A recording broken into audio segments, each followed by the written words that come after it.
మన ప్రభు అయినటువంటి యేసుక్రీస్తు వారి పరిశుద్ధమైన నామంలో తండ్రి అయిన దేవాది దేవునికి నిత్యము స్తుతియు స్తోత్రములు, మహిమయు ఘనతయు ప్రభావములు యుగయుగములు ప్రభునకి చెల్లునుగాక.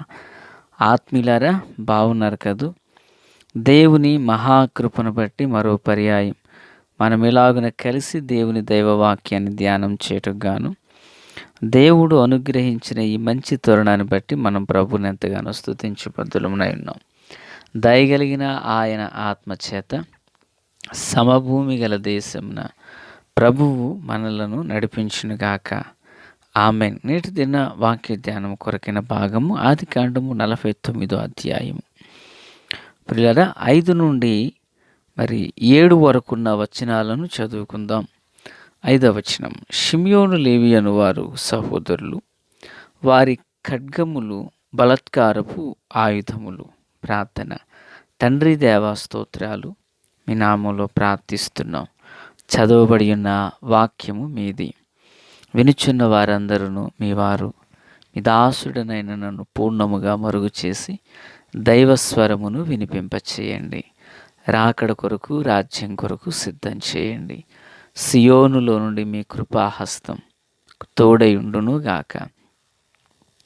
శక్తి చేత, బలము చేత కానిది ఆత్మమూలమునను జరిగించమని, దీవించమని యేసయ్య నామమున అడిగి వేడుకొనుచున్నాం మా పరమ తండ్రి. ఆమెన్. ఆత్మీయులారా, బాగున్నారు కదూ?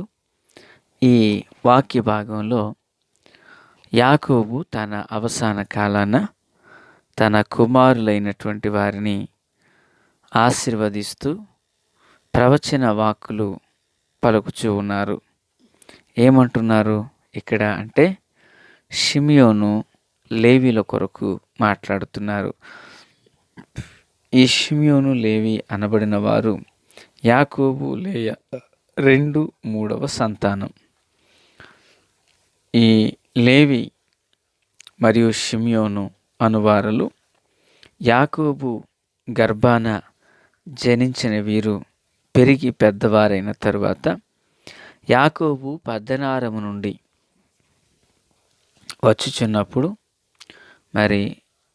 షెకెము ప్రాంతానికి వచ్చినప్పుడు తన కుమార్తె జీవితంలో ఒక దుస్సంఘటన జరుగుట కారణాన వీరు వెళ్ళి ఒక ఊరు మీద పడి హామోరు కుమారుడు షెకెము దాన్ని అంతటిని పాడు చేసి పిల్లరా అక్కడ పురుషులను చంపి వచ్చినట్లుగాను తన చెల్లిని తీసుకొచ్చినట్లుగా చూస్తాం. కనుక ఇప్పుడు యాకోబు గారు మాట్లాడుతూ ఏమంటున్నారంటే, నా ప్రాణమా, వారి ఆలోచనలో చేరవద్దు. నా ఘనమా, వారి సంగముతో కలుసుకొనవద్దు. వారు కోపము వచ్చి మనుష్యులను చంపిరి. తమ స్వేచ్ఛ చేత ఎద్దుల గుదికాలి నరములను తెగగొట్టిరి. వారి కోపము వేండ్రమైనది, వారి ఉగ్రతయు కఠినమైనది. అవి శపింపబడును. యాకోబులో వారిని విభజించెదను, ఇశ్రాయేలులో వారిని చెదరగొట్టెదను అంటూ యాకోబు తన ముగింపు వచనాలు తెలియపరుస్తూ ఉన్నారు. ఆత్మీయులారా, అయితే ఈ భాగంలో యాకోబు అంటున్న విషయం ఏంటంటే, వారి ఆలోచనలో చేరవద్దు అంటూ మాట్లాడుతున్నారు. ఆత్మీయులారా, వింటున్నారా? వారి ఆలోచనలో చేరవద్దు, వారి సంఘముతో కలుసుకొనవద్దు. ఎందుకు అంటే, వారు కోపము వచ్చి మనుష్యులను చంపిరి అంటున్నాడు. వారు కోపం వచ్చి మనుష్యులను చంపారు. ఎవరిని చంపారు? ఇందాక విన్నాం కదా, హామోరు కుమారుడు షెకెము ప్రాంతం మీద వీరు దాడి చేసిన వారని. ఇప్పుడు యాకోబు అంటున్నాడు, ఇలాంటి కోపిష్ఠులతో నీవు కలవవద్దు అంటున్నాడు. ప్రియులారా, క్రీస్తునందు నాకు అత్యంత సన్నిహితులారా, అయితే కోపము, వారు కోపించారు గనకనే వారితో సావాసం చేయవద్దు అని మాట్లాడుతున్నాడు. నిజానికి వారి యొక్క కోపం ఎంత వికటమైనది, ఎంత వేండ్రమైనది అని మనం చూస్తే, వారి యొక్క కోపము ఒక ఊరినే నాశనం చేయడానికి కారణమైనది. పిల్లలు, బైబిల్ కూడా మనకేం తెలియజేస్తుందంటే, కోపాన్ని గూర్చి కోపపడకుడి అని చెబుతుంది. కోపపడకుడి అక్కడితో అయిపోయిందా? కోపం వెనుక పాపం అనేది దాగి ఉన్నది. కనుకనే కోపపడుడి గాని పాపము చెయ్యకుడి అంటూ మాట్లాడుతున్నారు. అంటే కోపం వెంబడి పాపం జరగడానికి, పాపం వెంబడి పాపం వలన వచ్చు జీతము మరణము రావడానికి ద్వారాలు తెరవబడుతున్నాయి. కనుకనే ప్రభువారు అంటున్నారు, మరి భక్త పౌలు ద్వారా, కోపపడుడి గాని పాపము చెయ్యకుడి అంటున్నారు. అంటే కోపం వెంబడి పాపం, పాపం వెంబడి మరణం, మరణం కారణాన దేవునికి మానవునికి నిత్య ఎడబాటు అనేది వస్తూ ఉంది. ఆత్మీయులారా, క్రీస్తునందు నాకు అత్యంత సన్నిహితులారా, కోపమే కదా ఒక వ్యక్తిని దేవునికి దూరం చేస్తూ ఉంది. ఇప్పుడు ఆరంభంలో ప్రపంచ జనాభా యొక్క సంఖ్య కేవలం నలుగురు: ఆదాము, హవ్వ, కయ్యను, హేబేలు. ప్రియులారా, మరి హేబేలు కయ్యనుల సందర్భంలో కయ్యను, నీ తమ్ముడైన హేబేలు ఎక్కడున్నాడు అని ప్రభువారు అడిగినప్పుడు అతడు ఇచ్చినటువంటి సమాధానం మనందరికీ గుర్తున్నది కదా. నా తమ్మునికి నేను కావలివాడనా అంటూ తాను మాట్లాడడం జరిగింది. ఆత్మీయులారా, క్రీస్తునందు నాకు అత్యంత సన్నిహితులారా, ప్రభువారు అంటారు, నీవు సత్క్రియలు చేసిన నీ తలనెత్తుకొనవా? నీవు సత్క్రియలు చెయ్యలేదు కనుకనే వాకిట పాపం పొంచిండును అంటారు.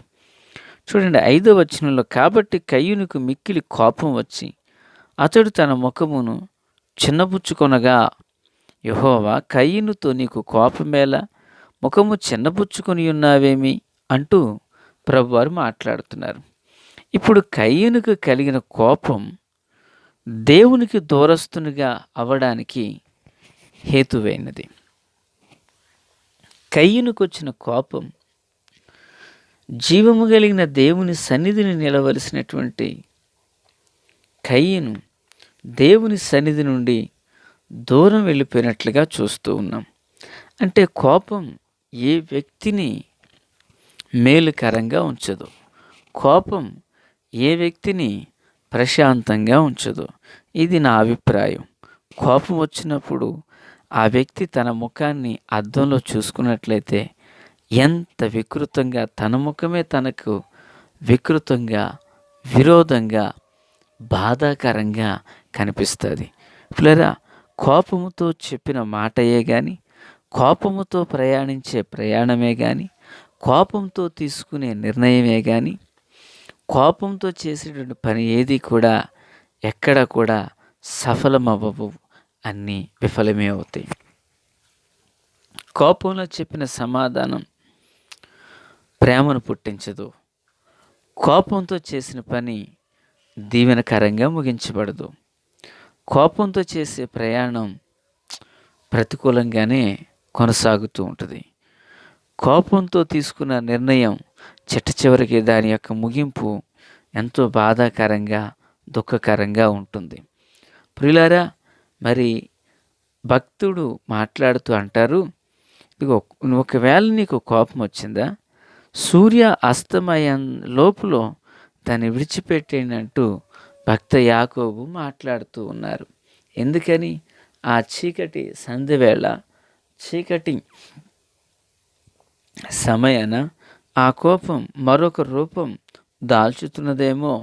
కనుకనే ఆయన అంటాడు, సూర్య ఉదయాన ఒకవేళ కోపం వస్తే సూర్యాస్తమయం అయ్యేలోపు దానిని విడిచిపెట్టండి అంటున్నాడు. నా దేవుని ప్రియులారా, క్రీస్తునందు నాకు అత్యంత సన్నిహితులారా, కోపమున్న కయ్యూను దేవునికి దూరమై వెళ్ళిపోయాడు. కోపమున్నటువంటి షిమ్యోను, లేవి అనవారులు నరహంతకులుగా మారారు. కోపమున్నటువంటి భక్తుని ఎంతోమందిని మనం చూస్తున్నాం కదా. మోషే కూడా కోపగించారు. కోపంతోనే బండతో మాట్లాడవలసిన వాడు బండను కొట్టాడు. లేదా ఆయన జీవితంలో కోల్పోయింది ఏంటో తెలుసా? వాగ్దాన దేశాన్ని కోల్పోయారు. అంటే ఇలాంటి భక్తుల జీవితాలు మనం చూసినప్పుడు చిన్న కోపం ఎంత వ్యత్యాసాన్ని, కలవరాన్ని సృష్టించిందో లేఖనాల్లో మనకు అర్థమవుతుంటుంది. కనుకనే దేవుని ప్రియులారా, మనందరికీ పాటించవలసిన మన సూత్రం, నాకు నీకు మనందరికీ, కోపపడుడి కానీ పాపము చేయకూడదు. ఎందుకంటే కోపం వెంబడే పాపం వస్తుంది. పాపం వలన వచ్చే జీతం మరణం. మరణము దేవునితో నిత్య ఎడబాటును కలుగచేస్తుంది. కనుక అట్టిది మనకు దూరమైనట్లుగా ప్రభు పాదాల చెంత ప్రార్థన చేసుకుందాం. మహాపరిశుద్ధుడా దేవా, స్తోత్రం. వాక్యం అందరి హృదయాల్లో ఫలపరితం చేయండి, మేలుతో నింపండి. పగలంతా ఈ దినచర్య అంతటిలో మీ హస్తం మాకు తోడై ఉండును గాక. మేలుకరంగా మార్చండి. యేసు నామమున ఆమేన్. Praise the lord.